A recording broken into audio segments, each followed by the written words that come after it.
I love this place. Thank you all for coming out in the rain, the pouring rain. We're going to make this worth it for you. President Faust, Board of Overseers, faculty, friends, alumni, proud parents, members of the ad board, and graduates of the greatest university in the world.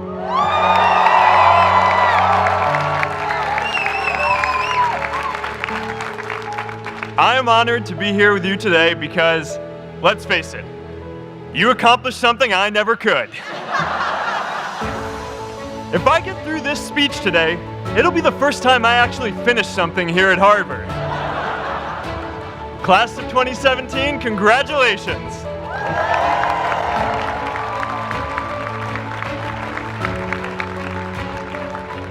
Now, I'm an unlikely speaker today, not just because I dropped out, but because we're technically in the same generation. We walked this yard less than a decade apart. We studied the same ideas and slept through the same Act 10 lectures. We may have taken different roads to get here, especially if you came all the way from the quad. But today, I want to share what I've learned about our generation and the world we're all building together. But first, these last couple of days have brought back a lot of good memories. How many of you remember exactly where you were and what you were doing when you got that email telling you got into Harvard?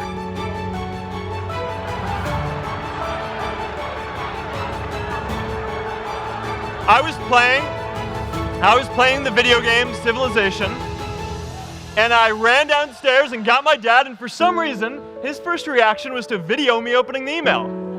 That could have been a really, really sad video. But I swear, getting into Harvard is the thing my parents are most proud of me for. My mom is nodding. You all know what I'm talking about. Look, guys, it's tough to beat this. You'll see when you get out there. How many of you remember your first lecture here at Harvard?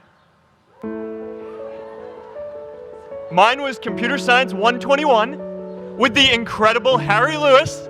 Harry.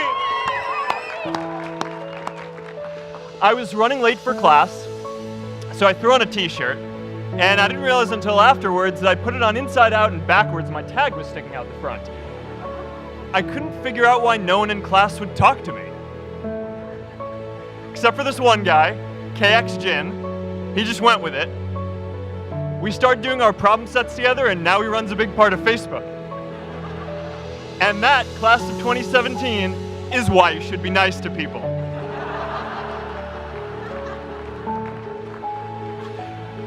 But my best memory from Harvard is meeting Priscilla.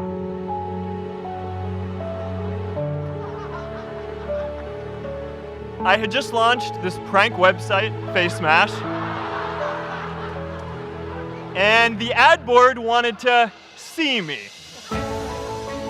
Everyone thought I was going to get kicked out. My parents drove up here to help me pack my stuff. My friends threw me a going away party. Who does that? As luck would have it, Priscilla was at that party with her friends, and we met in line for the bathroom in the Foho Bell Tower, and in what must be one of the all-time most romantic lines, I turned to her and said, "I'm getting kicked out in 3 days, so we need to go on a date quickly." Actually, any of you graduating today can use that line. "I'm getting kicked out today. We need to go on a date fast." I didn't end up getting kicked out. I did that to myself. Priscilla and I started dating, and, you know, that movie made it seem like Face Mash was so important to starting Facebook. It wasn't. But without Face Mash, I never would have met Priscilla. And Priscilla's the most important person in my life. So you could still say it was the most important thing I built in my time here.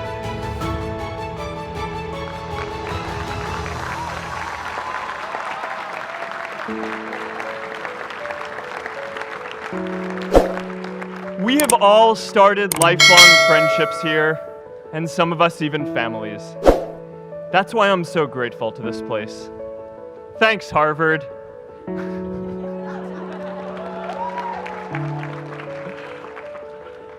Today, I want to talk about purpose. But I'm not here to give you the standard commencement about finding your purpose. We're millennials. We try to do that instinctively. Instead, I'm here to tell you that finding your purpose isn't enough. The challenge for our generation is to create a world where everyone has a sense of purpose. One of my favorite stories is when JFK went to go visit the NASA Space Center, and he saw a janitor holding a broom, and he asked him what he was doing, and the janitor replied, "Mr. President, I'm helping put a man on the moon." Purpose is that feeling that you are a part of something bigger than yourself, that you are needed, and that you have something better ahead to work for. Purpose is what creates true happiness. And you are graduating at a time when this is especially important. When our parents graduated, that sense of purpose reliably came from your job, your church, your community. But today, technology and automation are eliminating many jobs. Membership in a lot of communities has been declining, and a lot of people are feeling disconnected and depressed and are trying to fill a void in their lives. As I've traveled around, I've sat with children in juvenile detention and opioid addicts who've told me that maybe their lives would have turned out differently if they just had something to do, an after-school program or somewhere to go. I've met factory workers who know their old jobs aren't coming back and are just trying to find their path ahead. For our society to keep moving forward, we have a generational challenge to not only create new jobs, but create a renewed sense of purpose. I remember that night I launched Facebook from that little dorm in Kirkland House. I went to Noakes with my friend KX, and I remember telling him clearly that I was excited to help connect the Harvard community, but one day someone would connect the whole world. The thing is, it never even occurred to me that that someone might be us. We were just college kids. We didn't know anything about that. There were all these great big technology companies with all these resources, and I just assumed one of them would do it. But this idea was so clear to us that all people want to connect. So we just kept working on it, day after day after day. And I know that a lot of you are going to have your own stories just like this. A change in the world that seems so clear that you are sure someone else is going to do it. But they're not. You will. But it's not enough to have that purpose yourself. You also have to create a sense of purpose for others. And I found that out the hard way. You see, my hope was never to build a company. I wanted to have an impact. And as all these people started joining us, I just assumed that that's what they wanted to do too. So I never took the time to explain what it was that I hoped we'd build. A couple of years in, some big companies wanted to buy us. I didn't want to sell.